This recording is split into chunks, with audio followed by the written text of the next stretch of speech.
California kids are lagging behind kids in Mississippi and Louisiana when it comes to math. Recent test results indicate that of 4th graders and 8th graders. Our guest today is Senator Rosilicie Ochoa Bogh, who's an educator that now is in the Senate. She's in the Senate Education Committee in California. She has also introduced bills to bring algebra back to the 8th graders in California schools.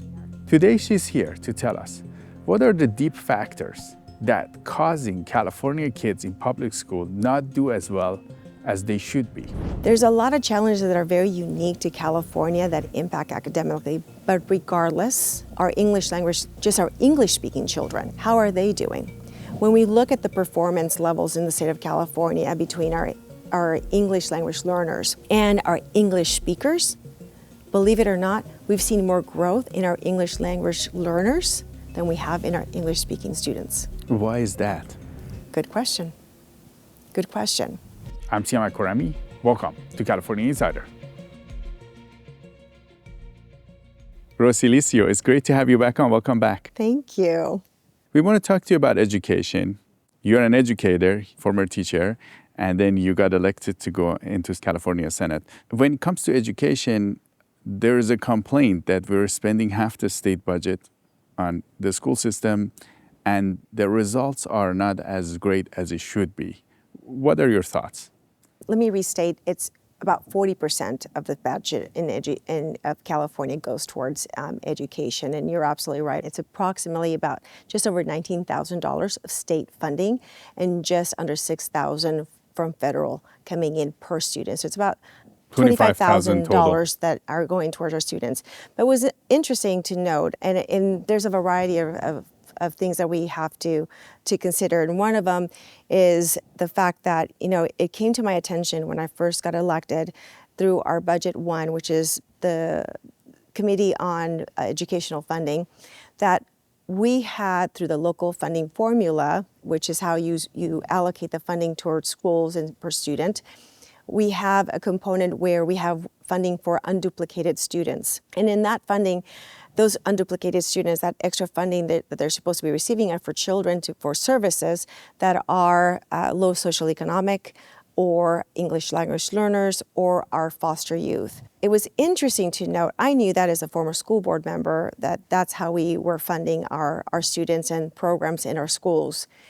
What was interesting to note was that when I came in and elected in 2020, committees began in 2021. We had informational hearings when it came to the Budget 1 or Educational Funding Committee to learn that, there was a lot of requests for additional funding for programs. And I asked at that time, well, aren't we already allocating extra funding for our unduplicated children? And they said, yes, we are, but we need more funding for these particular mostly low socioeconomic children. And when there's a certain percentage, when the schools have a certain percentage of children that are low socioeconomic, then they get extra funding per pupil as well. So I knew that the state had been allocating more funding towards schools that were of need. But the performance was not on par. One of the questions that I asked during our committee was, well, are we evaluating the programs that we have in our schools to see whether or not they're actually providing the outcome which is intended when these programs are put in place, whatever it may be? Are we evaluating these programs to ensure that they're actually producing, right? What's the return on the investment? It sounds terrible to put it in that manner, but are our children benefiting from these programs and that money being spent on those programs? Because obviously not, right? Because the state is coming in and asking for additional funding for programs. And so what came to light was the fact that we were not necessarily evaluating programs. We're just adding programs and requesting more funding to add more programs. Every single year I asked, perhaps we need to reevaluate programs. And I asked, it was a specific question that I asked in the committee, well, in your capacity and your expertise, how long should we have programs in place before we evaluate and decide whether or not we should continue with these programs with our kids or decide, we're not seeing the output that we are expecting and replace them with something else? They did not know at the time. They go, Senator, we don't have that information. We can't tell you right now what we think about, how long we should wait before we reevaluate those programs. 2 years ago was the very first time that the governor's office came back with an allocation of funding for programs. And they specifically, they looked at me and they said, and we're asking that we evaluate these programs after 3 years to ensure that they actually have the outcome that we need. Now, as I've spoken to various industry leaders, they have different variety of timeframes that they believe programs should be in place. I was just speaking to a gentleman this week, actually, that came to see us, and I asked him, well, how long should we evaluate these programs for before we know, whether they're working on it? He goes, honestly, holistically speaking, about 7 years. And I thought, do we really have 7 years to evaluate a program when we're talking a child between the ages of 5 and 17 or 18? That's a long period of time for us to reconsider and say those programs are not working. So I think that is something that is going to be a little more helpful moving forward, is the fact that now we're asking the right questions of accountability. We're spending this money, but what are we receiving in return? What are our children producing? How are they developing? And we're looking at the whole child. We're looking at just the academically. We're doing a lot of investment also on behavioral health, ensuring that they have programs, right? The physical health, the behavioral health, along with the academics. So holistically looking at a child. So I think as we continue to move forward, that has to continue to be our lens, and asking those that are in different capacities, including a superintendent of schools, how long before we see the output. There's another component that we have to consider as well, and something that I've addressed also in our Committee on Education in the Senate, and that's the fact that we have a lot of migrant children, a lot of immigrant children. Children are coming into the country every single year, if not every single week in some schools. I had an opportunity to speak to a teacher in Yucaipa, in the city of Yucaipa, who was at an alternative school, and at the time literally had multiple children from different countries with very, very unique languages. Imagine not having the tools or speaking the language to address the learning needs of a child from Africa, right? From a little village out in Africa or Asia. And so it's not just children that are coming in from Latin America, which historically, traditionally, this is the biggest number of kids that we have that are immigrant coming in, English language learners, are from Latin America. Well, we can, focusing a lot on training teachers that are bilingual, that can address those needs. But what do we do when we're having literally 7, 8, 11 different languages, children, young adults who are going to be in our system for maybe 2 or 3 years before they technically graduate from high school and move on into our society? There's a lot of challenges that are very unique to California that impact academically, but regardless, our English language, our English-speaking children, how are they doing? When we look at the performance levels in the state of California between our English language learners and our English speakers, believe it or not, we've seen more growth in our English language learners than we have in our English-speaking students. Why is that? Good question. So the focus has been right now on parents really getting engaged in education, right? We've seen a societal, cultural, sort of a fight these past couple of years of where parents are wanting to have more choice in schooling options versus our public school system saying, no, we need these kids. We don't want any more children to actually exit the declining enrollment that we have in our public schools. We have to ask ourselves, why do we have a declining enrollment in public schools in California? And a lot of it has to do with the fact that children are not performing. They're not getting those, they're not having the reading, the math scores, the science scores. They're really at the bottom of when you consider all of the country's performance of schools. We're towards the bottom. And we've asked this of our educators. We've asked this of our superintendent of schools. We have to take a closer look as to what our focus has been because, a lot of the times you'll hear the number one reason for not having the performance that we should be expecting from our students, well, we don't have enough funding. Our schools are underfunded. And to that, when I hear that and I speak to my teachers and to our superintendents in our schools, and I said, well, I want you to take in consideration the fact that we spend 40% of the California's budget on education, 40. We still have healthcare to fund. We have transportation to fund. We have government, public safety. Those are still within the purview of government to be able to fund. And healthcare is very expensive. Infrastructure is very expensive. All of it is very expensive, right? So how much more are we supposed to spend solely on education? Which is why, once again, going back to, we have to consider evaluating the programs that we have in place. Does it take a lot of money to teach a child how to read? Unless that child has a physical behavioral disability, it doesn't take a lot to teach a child to read. We have parents that are asking, well, what are you teaching our children? Are you focusing on the basic reading, writing, math, science? Or are we now philosophically trying to, quote unquote, indoctrinate our children with certain societal ideas, cultural ideas? Is that the space of education?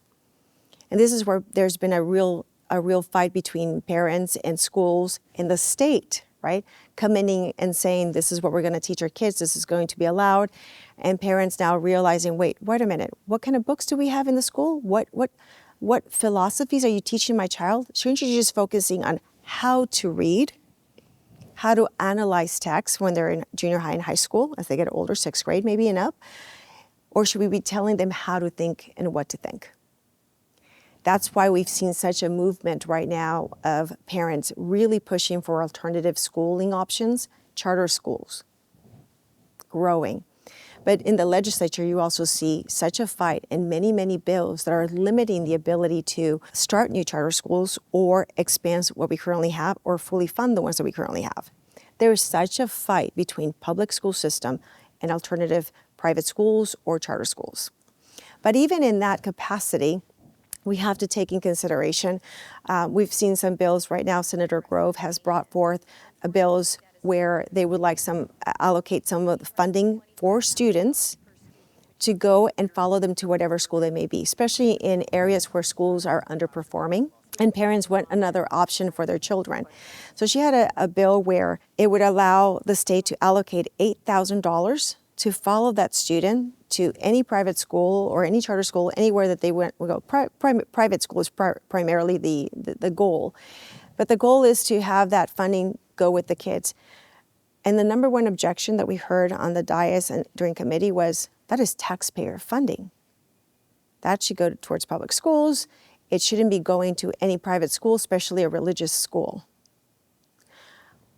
What the opposition failed to understand is that these parents whose child is being educated, they're also taxpayers.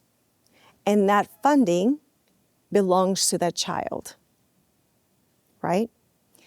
The opposition is saying public schools, public funding should go to public schools because it's taxpayer money. Well, these parents are working, they're making money, paying their taxes.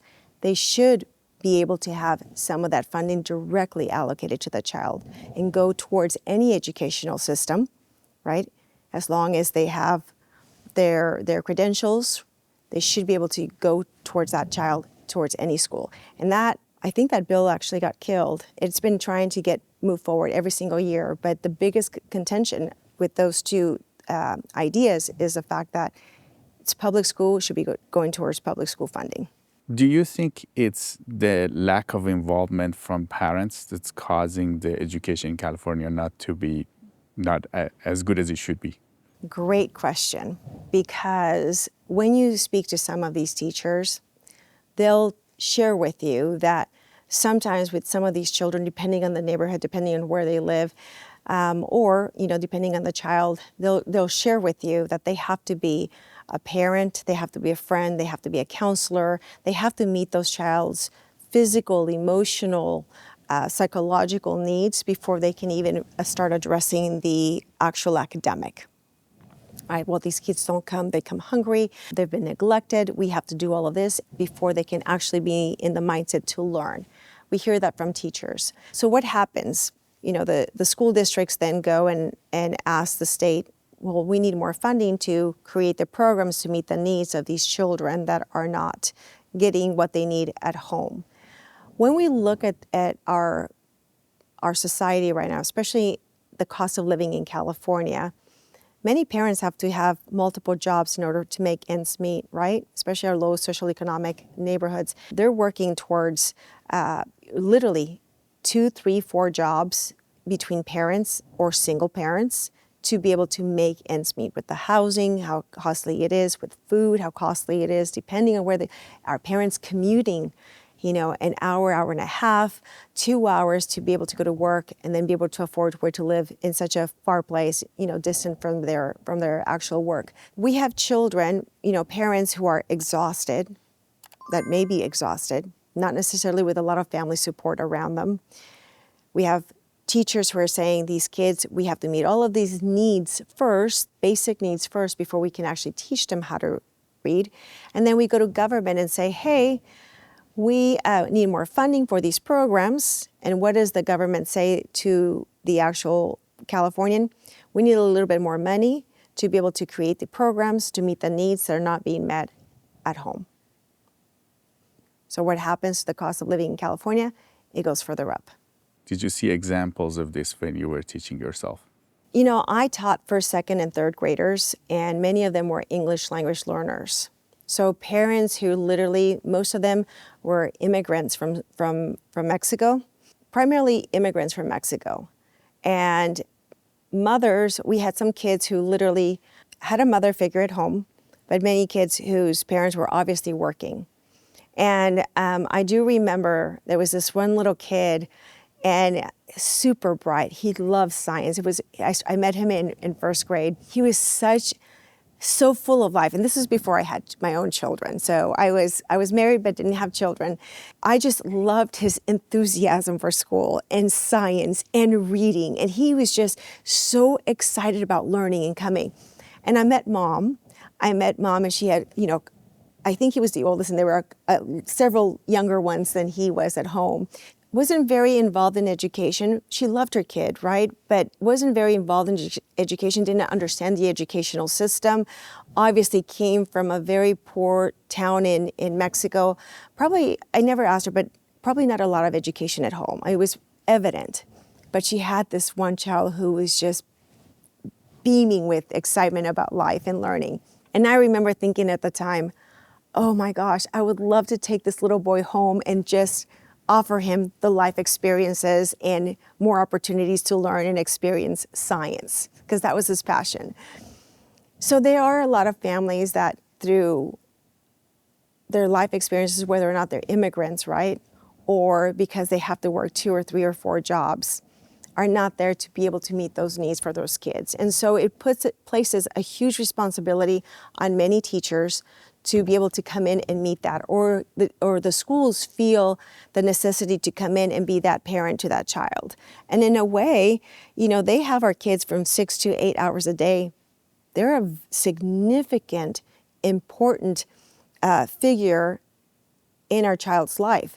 And what we've seen these past couple of years is that discrepancy between what they feel are the needs of that child and how to meet those needs versus isolating those parents and saying, we know better than you, let us take care of your child.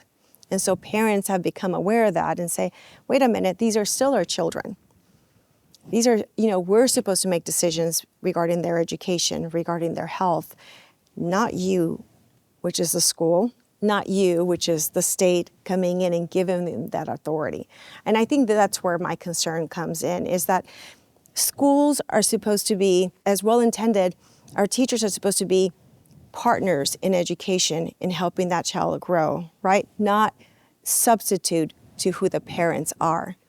And we're supposed to, in my opinion, as a former teacher, and someone who was involved in school, our schools should be providing resources for the parents so that they can make the best decisions for their child, not taking that responsibility away from them and say, We'll take care of your child. We'll take care of their behavioral health. We'll take care of their physical health. We'll take care of their academic endeavors.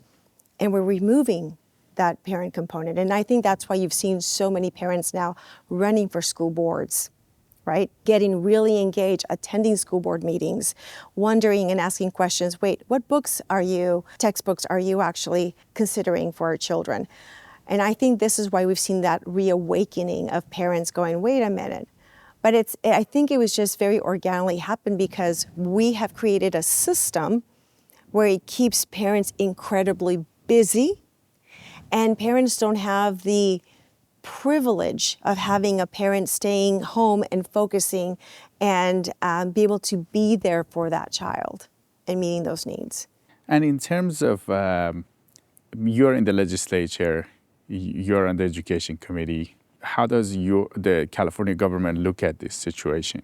Well, it's interesting because I think being a parent is not a partisan issue, right? We have Democrat parents, we have Republican parents, we have everything in between parents. But I think you're starting to see, I think the problem in the legislature is that we don't have a balance, right? Now we can talk about, the makeup of the legislature and who really has the power to direct ideas, philosophies, and literally put them in law.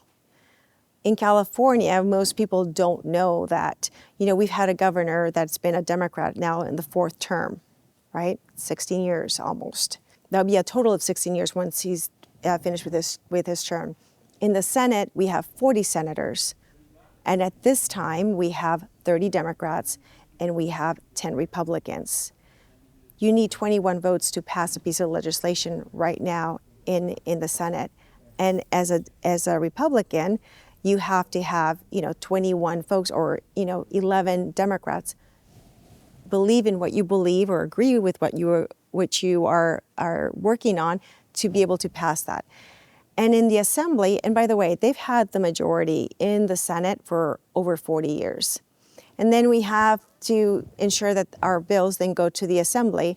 And in the Assembly, we have 80 members.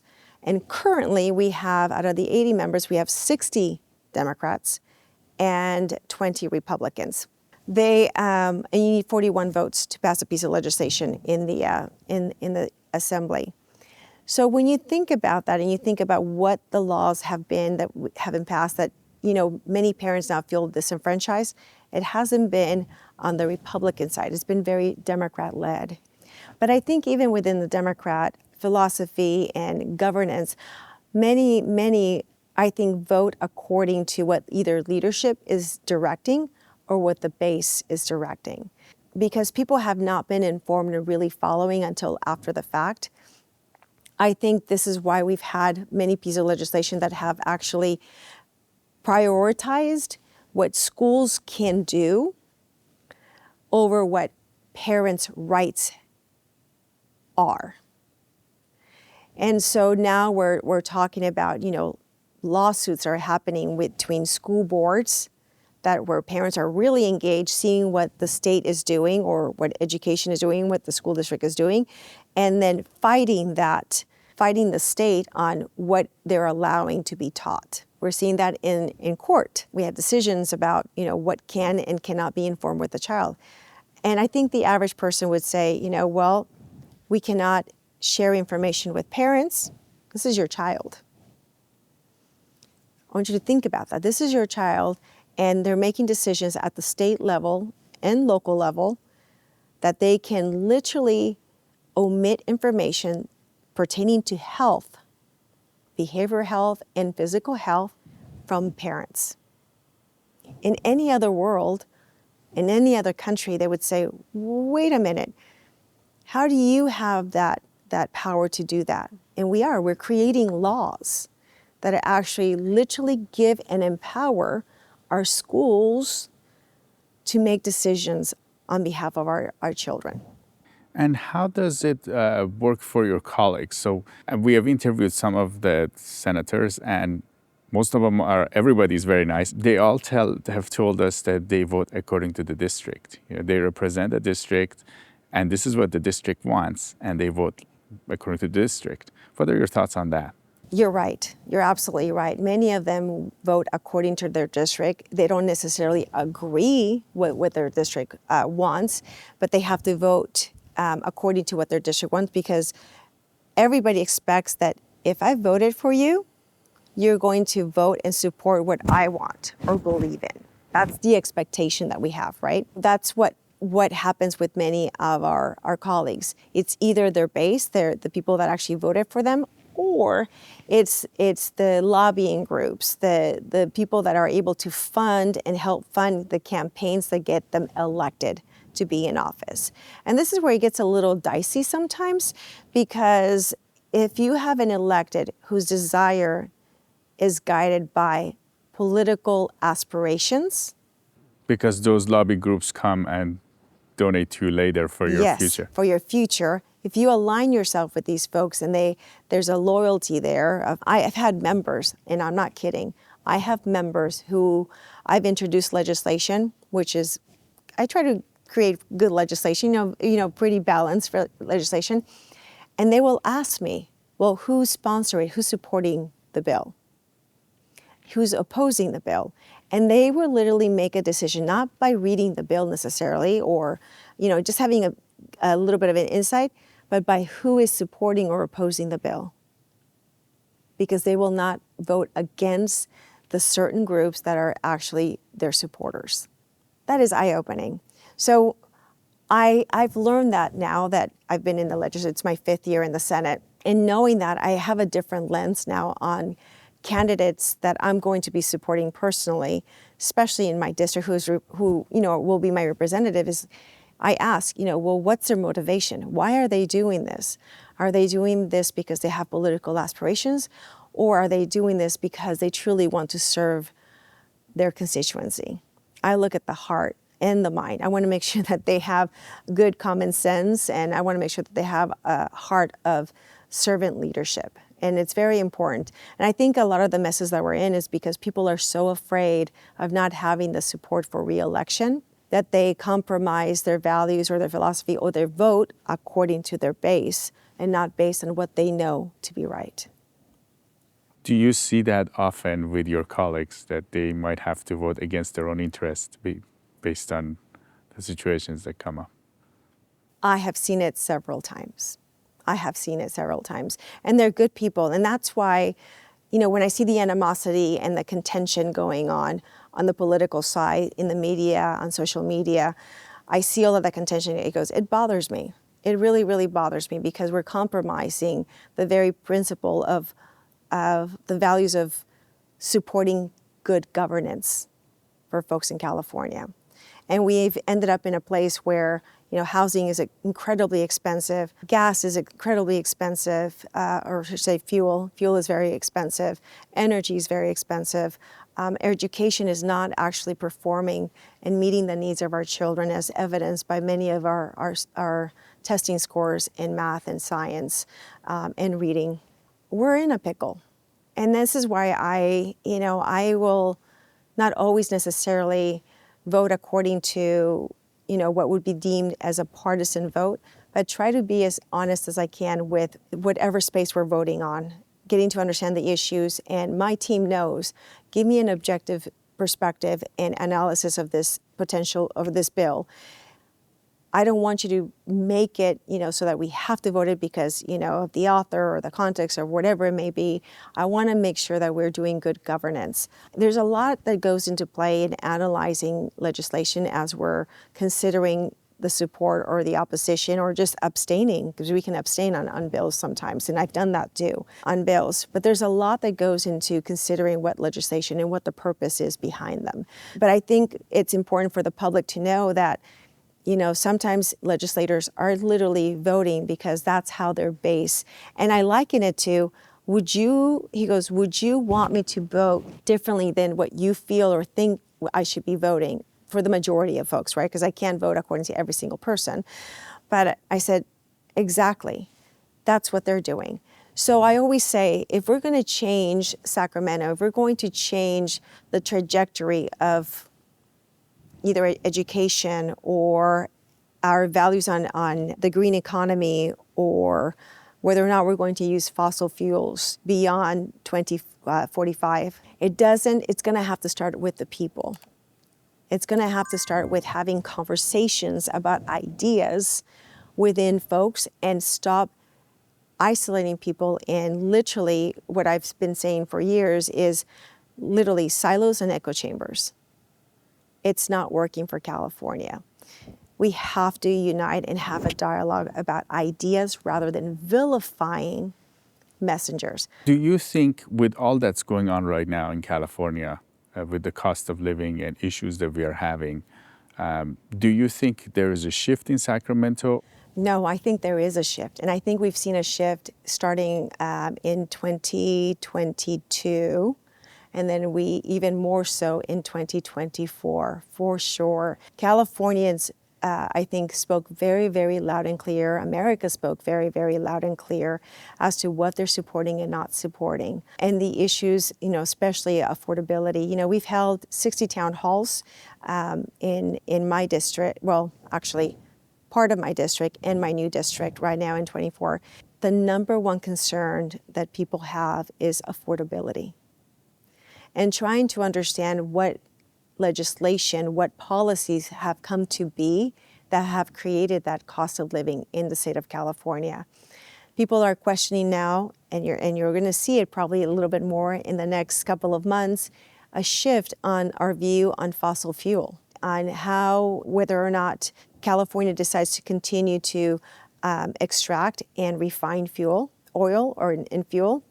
They're going to start rethinking about and we've seen this shift on the need for diverse energy sources rather than just focusing on one, which, in this case, I think we've seen a huge push for electrification, but understanding that we don't have the grid to support all of these ambitious goals. I think where you see the shift in the mindset for the supermajority party in California is you see the chairs of the committees shifting. Who is appointed to those chairmanships in those committees? What districts do they come from? What is their philosophy? And when you look historically as to who's been there, even in my short period there in Sacramento from 2020 to now, there's a shift of philosophy and priorities from the chairs, whether it's in public safety, whether it's in energy. They're seeing because they're listening and they're reevaluating where they're going to lie as far as moving forward, what they're going to be supporting. You mentioned about the shift. This shift is happening, especially if it happens in the energy space. California has been really mandating the green initiatives, and they've been very proud of it. And going back to that base and telling them that this was wrong, do you think what will happen with the conversation with the base? Do you think that base can handle it? Well, I think this is what is currently happening, right? You're seeing a shift of what the general public is supporting and voting for and what they want to see, and what these entities that have had so much influence and having the ability to have the ear of the legislators. That is the contention that is happening. And you can see that in committee hearings as the conversations are going, where there's a debate. And literally our legislators, our senators, you can see that they're humming and huffing and they're really having a hard time. They're battling on whether or not they're going to support a piece of legislation because they have certain base supporting it versus what is being introduced, knowing that the general public is looking to have this change. And you see that conflict. And many of the legislators, what I've seen in committees is just in this past couple of weeks, and you can watch the committee hearings, you can see that they're willing to support legislation, at this point supporting it, with the mindset that they're going to be able to work the little kinks out as they move forward to ensure that they can at least either win the opposition or at least neutralize it. So win or neutralize it. And I mean, and that's actually good governance. I really do think that that is good governance, is when you have such conflict into, you're coming in and trying to figure out what is the midpoint, how do we make things work a little better so it's more balanced, which we haven't had. We haven't had that. But this is where the power of the voice of the people comes in. This is why voting matters, and ensuring that we have a system that has integrity in it, that has no fear, that people are really becoming informed. We as legislators, I take that responsibility fully in ensuring that my constituency has access to what is being considered in the legislature, what bills are being introduced, which ones are going through committees, how to have their voice and their input on supporting or opposing with me as our senator and within the committee, and ultimately with the governor.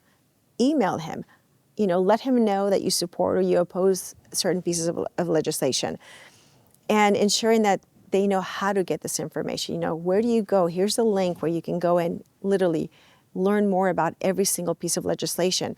What is the text? What is the analysis? Who's supporting it? Where in the legislative process you'll find the legislation, and know who and how their legislators think. Not many people are very transparent with that system. We keep a lot of people in the dark, unless they're advocacy groups. But the average person, once again, it's very hard because they're in survival mode, right? They're working, they don't have the bandwidth to be able to do all of that. This is where I think, I have a team that works very, very hard with me to ensure that we're as readily accessible, sharing the information with our constituency so that they can, and as a teacher, my initial attempt was to assess my constituency, see where the gaps were, and then figure out a plan where I can help facilitate this information, make it accessible, make it digestible, and hopefully make it as easy as possible for them to be able to be engaged. And I'm on fire to do that, especially in the Inland Empire, which is San Bernardino and Riverside counties. We're the fastest growing region in California. They have the potential to direct legislation and ideas in Sacramento if they are informed and they are engaged. There's a lot of power in being informed and engaged, and there's a lot of power in numbers. Now, do you think the shift that you're talking about with cost of living related issues, is that coming to education, or education still in a sense in where it was, where there is a certain mindset that the majority believe in, and then they're fighting through lawsuits and some level of hatred with the other side? Or is this kind of pragmatic thinking coming to education? I don't think I've seen so much of a shift in education, not as much as you would see in dealing with the cost of living. I think you see definitely more of a shift in that aspect. You see more of a shift in public safety based on what folks voted for this past election with Prop 36. You see more of a shift there. But when it comes to education, I don't see that much of a shift as of yet on the legislative side. And I think part of that is that there aren't a lot of numbers of members, and we haven't had a proposition that has dealt with education the way that public safety has had it. And with education, you have very, very powerful groups that have a lot of influence in education in California. And it's not, when it comes to committees and topics, there's a lot of money involved in energy, for instance, right? Legislators really want to be involved in that area. There's certain areas in government that there's a lot of big players with a lot of money that can impact legislation deeply. There isn't as much influence on both sides when it comes to education. There's just major players on one side and not on both sides. So I haven't seen a great shift yet in education at the state level, but you can see that there is a growing shift at the local level, and we saw that with how many new board members were elected to local school boards that are bucking the system that we currently have. Senator Rosilicie Ochoa Bogh, it was great to have you on California Insider.